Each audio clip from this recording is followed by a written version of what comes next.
Dear students, আসসালামু আলাইকুম রহমতুল্লাহি বারাকাতু। তোমাদেরকে পড়াচ্ছি আমি রাইট ফর্ম অফ ভার্বসের প্রত্যেকটা বোর্ডের সলিউশন। আজকে আমরা শুরু করতেছি ময়মনসিংহ বোর্ডের 2025 সালের কোয়েশ্চনটি। খুবই সহজ। ওয়ান ডে ইন 1976, 1976 সালের একদিন। 1976 সাল, এখন চলতেছে 2025। তাহলে অতীতকালের নির্দিষ্ট একটি সময়ের ঘটনা, যা কোন টেন্সে হবে তোমরা জানো, অবশ্যই সেটা পাস্ট টেন্সে হবে। তার মানে এই পুরো প্যাসেজটার যতগুলা টেন্স, যতগুলা ভার্বস আমরা বসাবো, বেশিরভাগই যদি না প্যাসিভ টেসিভ চলে আসে, সেক্ষেত্রে কি হবে? বেশিরভাগই হবে পাস্ট টেন্সে। আচ্ছা, আমরা একটু এগিয়ে যাই। প্রফেসর মুহাম্মদ ইউনুস, বর্তমান রানিং উপদেষ্টা, visit poor village near Chittagong university. যেহেতু 1976 সালের কাহিনী আমরা বাংলা তুলব অবশ্যই পাস্টে, তাহলে প্রফেসর মুহাম্মদ ইউনুস চট্টগ্রাম ইউনিভার্সিটির কাছের একটি গ্রাম ভ্রমণ করলেন। সেক্ষেত্রে কি বসবে? ভিজিটের B2, অবশ্যই ভিজিটেড আমরা কি নিব? ভিজিটেড নিব, VISITED, visited a poor village near Chittagong university. কোনো ধরনের হার্ড রুলস নাই, একদম common. He met a poor woman who made bamboo stools for a living. He met a poor woman. তিনি একজন, মৃত হবে না, অবশ্যই পাঁচটা আমরা বাংলা তুলব। He met a poor woman. তিনি একজন দরিদ্র নারীর সাথে সাক্ষাৎ করলেন। Who made, যিনি বানাতেন bamboo stools, বাঁশের টুলগুলা, for a living, জীবিকা নির্বাহ করার জন্য। তাহলে met আমরা MET met নিব, একদম কমন। তিনি সাক্ষাৎ করলেন একজন দরিদ্র নারীর সাথে, যিনি কি করতেন? বাঁশের টুল বানাতেন জীবিকা নির্বাহ করার জন্য। আচ্ছা, although she work hard, although এর বাংলা অর্থ হচ্ছে যদিও। তাহলে যদিও তিনি করতেন, কি করতেন? ওয়ার্ক হার্ড, কঠোর পরিশ্রম।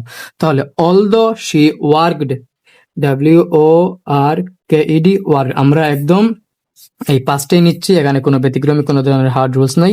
আমি মনে করতেছি না এক্সট্রা কথা বলা প্রয়োজন, সো ধারাবাহিকভাবে আমরা করে যাচ্ছি। অলদো শি ওয়ার্কড হার্ড, যদিও তিনি কঠোর পরিশ্রম করতেন, শি রিমেইন পুয়ার। আচ্ছা, কঠোর পরিশ্রম করতেন তিনি, তারপরে দরিদ্র থাকতেন। যেহেতু অতীতকালে, তাহলে কি আসবে? দরিদ্র থাকতেনই অর্থ আসবে। Although she work hard, she remained, REMAINED, remained, তিনি কি থাকতেন? রিমেইন মানে থাকা, তিনি রিমেইন্ড পুয়ার, তিনি দরিদ্র থাকতেন। বিকজ, কারণটা কি? কেননা she force to pay a high price for the bamboo, তিনি যার কাছ থেকে ব্যাম্বু কিনতেন অনেক দামে কিনতেন। এখন দেখো, তোমরা একটু খেয়াল করো, ABCD প্রত্যেকটাই কিন্তু পাস্ট টেন্সে হয়েছে। এখন এখানে আমি পাস্ট টেন্স ইউজ করবো নাকি অন্য কোনো কিছু যাব, সেটা একটু ভালো করে খেয়াল করলেই তোমরা পারবা। তুমি যদি এখানে ফোর্সড দাও, শি ফোর্সড, বিটি তো ফোর্সডই আসবে, পাস্ট টেন্স ফোর্সডই আসবে। So she forced to pay a high price. আচ্ছা, কেউ কি নিজেকে হাই প্রাইস দিয়ে কিনতে ফোর্স করে? তুমি চিন্তা করো, তুমি দোকানে গেলে একটা শার্ট কিনতে, শার্টের দাম 500, বাট তুমি বললা না আমি 500 দিয়ে নিবো না, আমি 800 টাকা দিয়ে নিবো। তুমি বললো যে না ভাই, আমি আপনাকে 800 টাকা দিচ্ছি, এটা কি পসিবল? এটা খুবই লাফিং না? হ্যাঁ। সো কেউ নিজেকে ফোর্স করে না, তাকে বাইরে থেকে ফোর্স করা হয়। এই মহিলা এমনিতে দরিদ্র, তিনি আর কি ফোর্স করবেন? তাকে ফোর্স করা হচ্ছে, তার উপর কাজ করা হচ্ছে, তাহলে সেটা অবশ্যই প্যাসিভ। আর প্যাসিভের ক্ষেত্রে এটা হচ্ছে পাস্ট টেন্সের যেহেতু, তাহলে পাস্ট প্যাসিভের রুলস কি? Was were plus B3। So she force হবে না, সে যেহেতু থার্ড পারসন সিঙ্গুলার নাম্বার, আমরা ওয়াজ নিব, শি ওয়াজ, আর ফোর্সের B2 কি? Forced, FORCED, forced. তিনি তাকে প্রেসার করা হইতো, তার উপর ফোর্স করা হইতো, to pay a high price, একটি পে এ হাই প্রাইস মানে হচ্ছে অনেক দাম, উচ্চ দামে, ফর দি ব্যাম্বুর জন্য। যাই হোক, আমরা একটু আগে যাই। She did not have enough মানি, তার কাছে প্রচুর টাকা ছিল না। কেন ছিল না? টু বাই কেন? কেননা রুলস হচ্ছে টু পরে বেস ফর্ম বসে, 2+B1 না, তোমরা একটু সঠিকভাবে জেনে নাও। 2+B1 বললেও হবে, বাট আরো ভালো করে বলতে হবে 2+ বেস ফর্ম, কেননা B1 এর সাথে মাঝে মাঝে S/S বসতে পারে। টু বাই দি ব্যাম্বু, তার কাছে প্রচুর টাকা ছিল না ব্যাম্বু কেনার জন্য। অ্যান্ড ইউজড টু, তোমাদেরকে শিখে আসছিলাম ইউজড টু এর দুইটা রুলস। যদি সেই ইউজড টু এই সেন্টেন্সটার আগে এম, ইজ, আর, ওয়াজ, এর এরকম কিছু থাকে, সেক্ষেত্রে হবে used to plus V1 plus ING। যদি কিছু থাকে না, সেক্ষেত্রে use to plus base form, অবশ্যই use to plus base form. এখানে দেখো তো, শি পরে কি এমিজার কিছু আছে? এরকম কিছুই নাই, তাহলে কি বসবে? Use to plus base form. অর্থাৎ she did not have enough money to buy the bamboo and use to take, TAKE, take, use to take loans মানে হচ্ছে লোন নেয়া, ফ্রম দি মানি লেন্ডার্স কারা? Whose business is lending money, who pay interest. Money lender তারা, যারা হচ্ছে সুদী কারবারি, এরকম প্রত্যেক গ্রামেই থাকে। তারা টাকা তাকেই দিবে যে ইন্টারেস্ট দিবে। ধরো তোমার টাকা প্রয়োজন, তুমি গেলে তার কাছে, গিয়ে বললো যে আমাকে কিছু টাকা ঋণ দেন, সে দিবে না। সে তখনই দিবে যখন তুমি এই টাকা ব্যাক করার সময় তাকে এক্সট্রা কিছু, অতিরিক্ত কিছু সুদ দিবা। সে হচ্ছে মানি লেন্ডার, যা বেশিরভাগ ক্ষেত্রে এরা হচ্ছে মহিলাদেরকে টার্গেট করে, মহিলাদের কাছ থেকে টাকা নিয়ে বেশি অনেক সুদ পরবর্তীতে তারা ব্যাক নেয়। From the money লেন্ডার্স on the অপরে এক্সোভিটেন্ট ইন্টারেস্ট, অতিরিক্ত সুদে কি করে তারা মহিলাদের কাছ থেকে টাকা হচ্ছে যে তারা টাকা দিত। এক্ষেত্রে তিনি হচ্ছে সেই মহিলা যার কাছে প্রচুর টাকা ছিল না এবং অভ্যস্ত ছিলেন মানি লেন্ডারদের কাছ থেকে টাকা লোন নিতে। প্রফেসর ইউনুস প্রফেসর ইউনুস জানতেন, তাহলে professor Yunus new, professor Yunus জানতেন। আমরা কেন এরকম করতেছি, কারণ আমরা জানি এই প্যাসেজটা হচ্ছে পাস্টের 1974 সালের কাহিনী, তাহলে প্রফেসর ইউনুস জানেন হবে না, হবে জানতেন।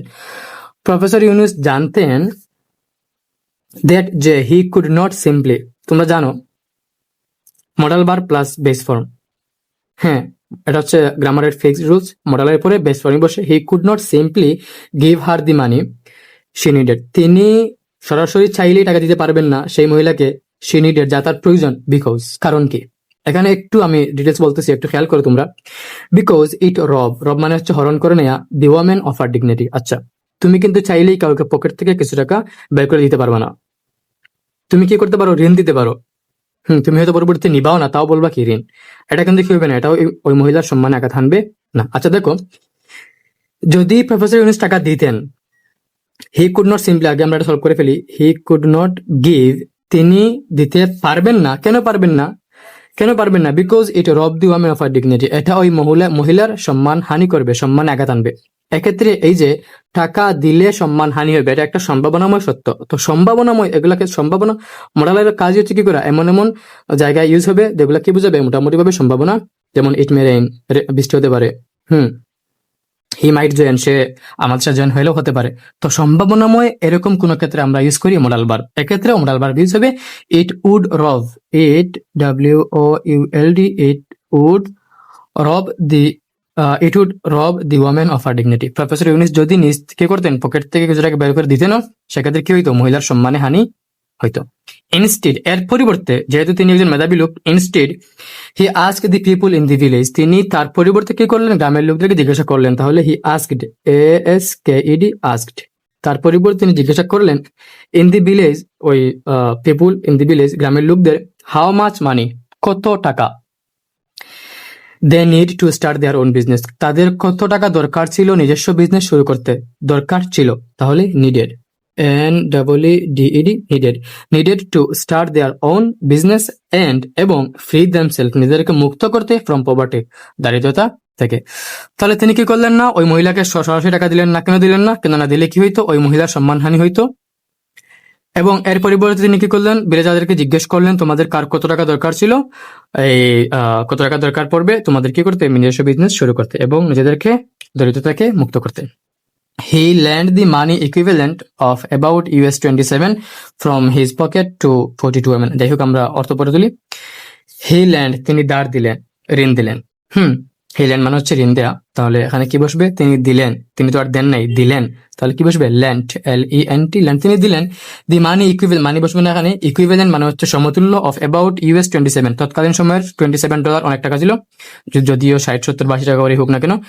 From his pocket to 42 women of the village, গ্রামের 42 জন মহিলাকে তিনি কি করলেন, 27 টাকা সমমূল্যের বাংলাদেশি টাকা, $27 সমমূল্য বাংলাদেশি টাকা তিনি কি করলেন, তাদেরকে পে করলেন।